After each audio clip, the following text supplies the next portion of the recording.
Olá pessoal, vamos então dar continuidade ao nosso curso de Introdução à Controladoria. Estamos vendo o capítulo 2 do livro-texto do Merchant e Van der Stede, Management Control Systems. E hoje a gente vai dar continuidade também ao assunto controle de resultados, que é o que a gente viu no nosso vídeo anterior, tá? Então aqui é a nossa bibliografia, capítulo 2. Bom, eu comentei com vocês no último vídeo que o controle de resultados ele é muito utilizado conjuntamente com descentralização de decisões. Ou seja, vamos pegar um exemplo aqui, né? Resgatando o exemplo que eu dei no vídeo anterior. Imagina uma rede de supermercados que adota uma organização funcional na sua arquitetura organizacional. Ou seja, a sede corporativa ela tem o presidente do conselho, os demais membros do conselho, do board, o CEO, se tiver vice-presidentes, mas não necessariamente é obrigatório isso, e aí a gente teria aqui os diretores. Então imagine uma rede com 30 lojas espalhadas na região de Ribeirão Preto. Então você vai ter um diretor de compras, um de finanças, um da área de operações, um de engenharia, um de comercial e vendas e assim por diante. Então, por exemplo, esse diretor de compras ele é responsável pelas compras para as 30 lojas. O diretor de finanças, a mesma coisa. Então, a parte de controladoria e tesouraria, ela vai cuidar de tudo, né, do caixa das lojas e da organização como um todo. A parte de operações, então recebimento de materiais, dos produtos, né? A distribuição deles para as lojas, tudo vai ficar aqui na produção, nas operações. Né? E aí a parte de marketing, que não está mostrada aqui, mas vamos supor que tivesse aqui um diretor de marketing, ele cuidaria do marketing da rede toda. Qual que é a dificuldade quando você tem uma organização tão grande e complexa?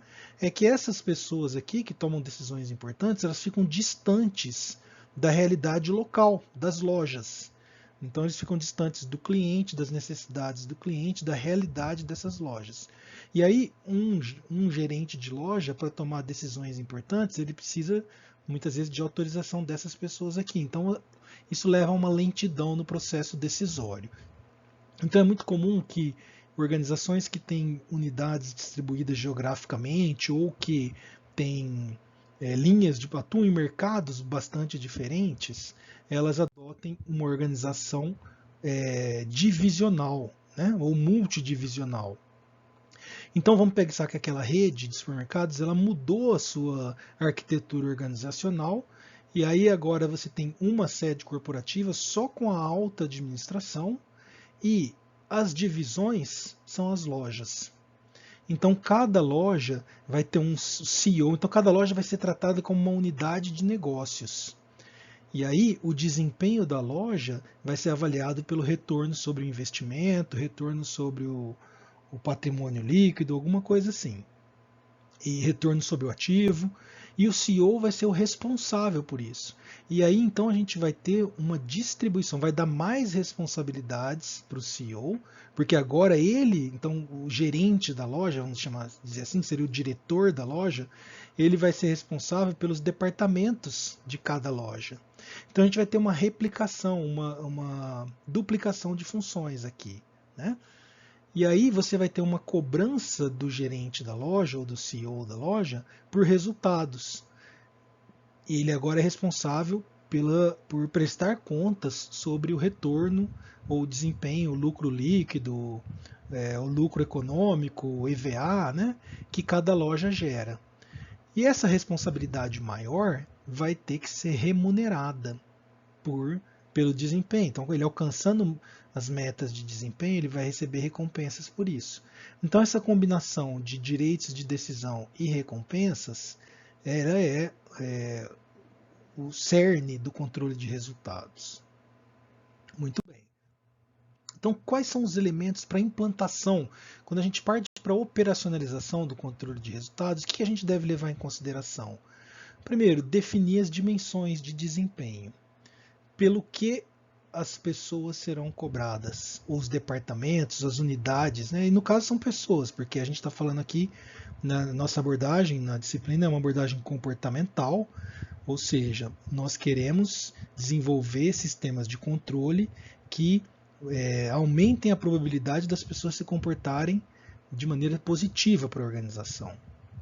Então a gente precisa definir quais serão as dimensões de desempenho que serão cobradas das pessoas, como vai ser mensurado esse desempenho, quais metas nessas dimensões de desempenho, quais serão as metas estabelecidas, e a gente vai ver no capítulo que trata de planejamento e orçamento, que o estabelecimento de metas é um tópico bastante sensível para a manutenção da motivação e para a eficiência da gestão. E como serão atribuídas as recompensas caso as metas sejam atingidas parcialmente, completamente ou até mesmo superadas. Então a gente vai explorar um pouco agora esses elementos aqui. A definição das dimensões de desempenho ela é bastante difícil, tá? É desafiadora. Por quê? Porque uma empresa ela tem responsabilidades com diversos stakeholders. Então ela tem que, por exemplo, gerar retorno para o acionista. Né? Ao mesmo tempo, a empresa tem que pagar os credores, né? Remunerar os acordos de dívida que foram feitos. Tem que pagar os salários dos funcionários em dia e pagar num nível que deixe as pessoas satisfeitas e que os bons profissionais queiram continuar trabalhando na empresa. Pagar os fornecedores em dia, prestar serviços ou oferecer produtos dentro das expectativas ou acima das expectativas dos clientes, e promover um desenvolvimento social e gerar bem-estar social. Então você escolher uma ou poucas medidas de desempenho que atendam todos esses stakeholders é muito desafiador. Tanto que usualmente, por algum tempo, predominou na academia e na própria formação de vocês devem ter ouvido já em disciplinas de economia, que o único objetivo importante de uma organização é gerar retorno para o acionista. Que gerando retorno para o acionista, automaticamente todos os outros stakeholders ficariam satisfeitos também. Porque gerando retorno para o acionista significa que a organização vai ter recursos para pagar os credores, os funcionários, os fornecedores, e se ela está gerando retorno para o acionista, o cliente está satisfeito e está gerando benefício para a sociedade. Bom, essa visão ela tem sido crescentemente questionada e um dos principais proponentes dela, Michael Jensen, que é um dos grandes nomes da teoria de agência, ele diz que não pode ter essa visão apenas de maximizar a riqueza do acionista, que essa ênfase nesse objetivo torna as pessoas que trabalham na empresa muito gananciosas ou enfatizam uma ganância e um comportamento oportunista nas pessoas. Bom, é fundamental que as dimensões de desempenho e as medidas de desempenho estejam alinhadas ou congruentes. Porque uma coisa é eu definir o que eu quero alcançar em termos qualitativos. Outra coisa é como é que eu vou mensurar isso. Quer ver um exemplo? Criação de valor ao acionista. Essa é a dimensão de desempenho. Se eu escolher o lucro contábil como medida de desempenho, não vai ter uma congruência, onde essas dimensões elas não estão perfeitamente alinhadas. Então, normalmente, quando você enfatiza a criação de valor para o acionista, a medida mais utilizada é uma medida de retorno ou uma medida de valor adicional, valor econômico, né, criado, riqueza criada, ou seja, lucro acima do custo de oportunidade, né, ou retorno acima do custo de oportunidade, que é o chamado lucro econômico. Imagina que você que a empresa ela quer competir por inovação, ela quer se diferenciar no mercado, e aí tem a conexão entre estratégia e controle, né? Ela quer se diferenciar no mercado pela inovação. Essa é a dimensão de desempenho que a empresa quer ser excelente. E ela define que vai mensurar o desempenho pelo número de patentes registradas. Qual que é o desafio, qual que é o problema que ocorre com essa medida? Aí eu deixo para vocês pensarem um pouquinho, né? Ou se vocês lerem lá o capítulo do livro, né? Será que o número de patentes registradas é uma boa medida de inovação? Qual o ruído que tem nessa medida aí? Tá? Eu gostaria que vocês pensassem a respeito e procurassem um pouquinho de informação a respeito disso. Lá no próprio capítulo 2 do livro. E uma questão também bastante difícil de equilibrar é o desempenho no curto prazo com o desempenho no longo prazo. Então, por exemplo, é muito comum que as empresas utilizem como uma medida de desempenho o EBITDA, ou uma medida de geração de caixa, ou até mesmo uma medida de retorno, mas com base anual. Normalmente, se o retorno sobre o ativo é calculado, né, o lucro líquido sobre o ativo total, mas é do ano, né, que está sendo levado em consideração. E a questão aí é o desempenho no longo prazo também, porque a empresa muitas vezes ela está numa estratégia de, de tentar obter um crescimento ou se consolidar no mercado, ou ela está fazendo investimentos cuja o timing de retorno é mais longo, a janela de retorno é mais longa. Então, muitas vezes o desempenho no curto prazo ele vai ser sacrificado por uma visão, por um resultado no longo prazo. Mas aí como é que você vai remunerar o gestor? Você vai dar recompensas no longo prazo também? Então é muito difícil, aí é o problema da multitarefa, né? É muito difícil dar incentivos tanto para o curto prazo quanto para o longo prazo. Porque as pessoas tendem a não acreditar no pagamento de recompensas no longo prazo. Com razão, né? Porque não tem garantia nenhuma que ela vai estar lá no emprego para receber a recompensa desse esforço.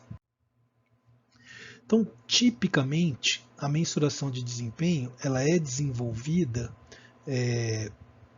em uma unidade organizacional, ou seja, num departamento, ou numa unidade de negócio, ou numa loja, no caso do supermercado, ou de um indivíduo. E isso é feito em um horizonte de tempo, certo? Você define normalmente uma janela de um ano e nesse horizonte de um ano você avalia o desempenho da entidade, da unidade ou do indivíduo. Medidas comumente utilizadas são o lucro líquido, o EBITDA, o lucro por ação, o retorno sobre o ativo. Né? Isso aqui no nível da organização.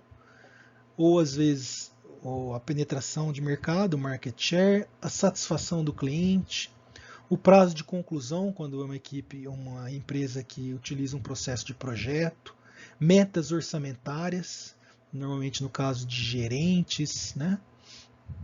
E de cargos de supervisão, e objetivos comportamentais. Então, aí no caso, por exemplo, liderança, iniciativa, trabalho em equipe, e aí nesse caso não há medidas objetivas para esses objetivos comportamentais. Bom, e aí a mensuração de desempenho também nos diferentes níveis ela tem seus desafios, né? Então, por exemplo, nos níveis organizacionais superiores é relativamente fácil. Você quer avaliar o desempenho da organização como um todo, ou de uma unidade de negócios, ou no caso, né, que eu dei o exemplo da rede de supermercados, de uma loja específica, você pode, por exemplo, analisar o retorno sobre o investimento, o retorno sobre o ativo, o lucro econômico, né, que é o EVA, e no caso de empresas com ações listadas, o preço da ação ou a capitalização de mercado. Para nível de gerência média operacional, normalmente a mensuração de desempenho ela foca na eficiência produtiva. Então, no controle do estoque, na qualidade do produto produzido ou no prazo de entrega, tá? Em medidas que refletem a eficiência no uso dos recursos da organização. E o grande desafio é traduzir medidas financeiras, por exemplo, medidas de EBITDA ou de retorno ou de lucro, para medidas operacionais. Porque o gerente médio aqui, o que ele precisa é de informações ou de uma definição de desempenho que esteja relacionada às atividades que ele desempenha, né? Então é muito difícil para ele simplesmente converter uma medida de desempenho financeiro em operacional.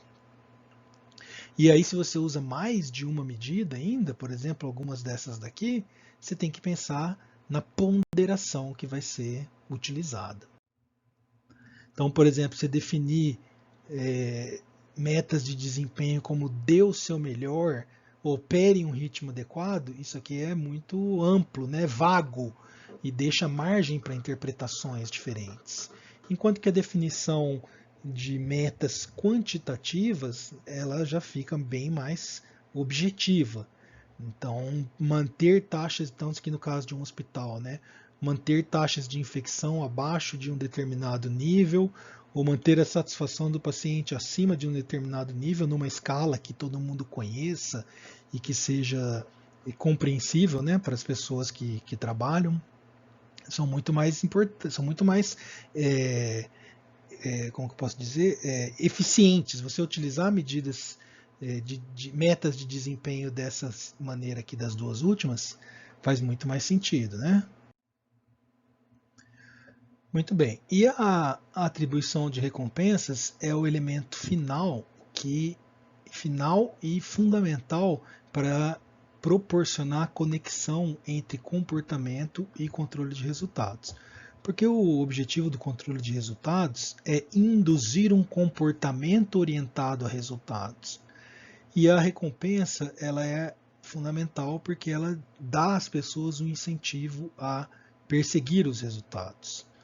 Então, normalmente são oferecidas recompensas financeiras e não financeiras. Então, por exemplo, aumento de salários, bônus, são recompensas financeiras. As promoções normalmente vêm com aumento de salário junto, mas ela traz também, por exemplo, um aumento no nível de autoridade, ela também representa um reconhecimento.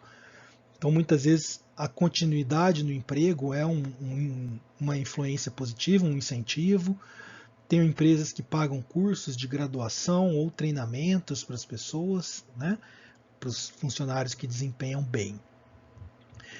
Também tem as punições, apesar de raras, né, elas ocorrem. Raras porque normalmente as empresas elas dão chances e oportunidades das pessoas se desenvolverem ou melhorarem o seu desempenho com o passar do tempo.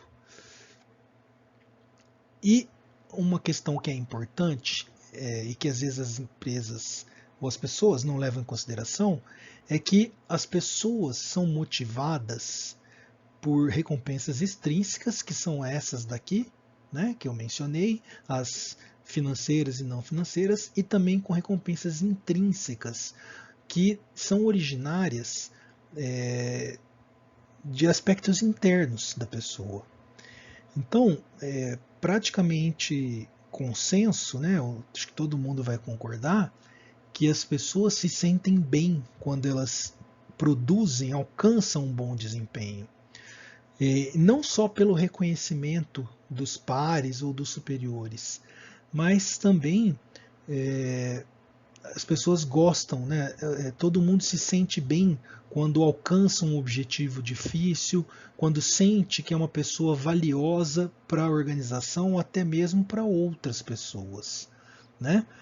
Para a sociedade de um modo geral. Então, a sensação de cumprir a sua função social, de desempenhar bem, isso é muito importante na motivação.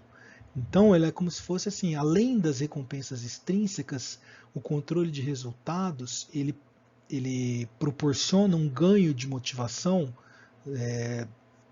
devido às recompensas intrínsecas. O desafio é equilibrar, entender as preferências das pessoas.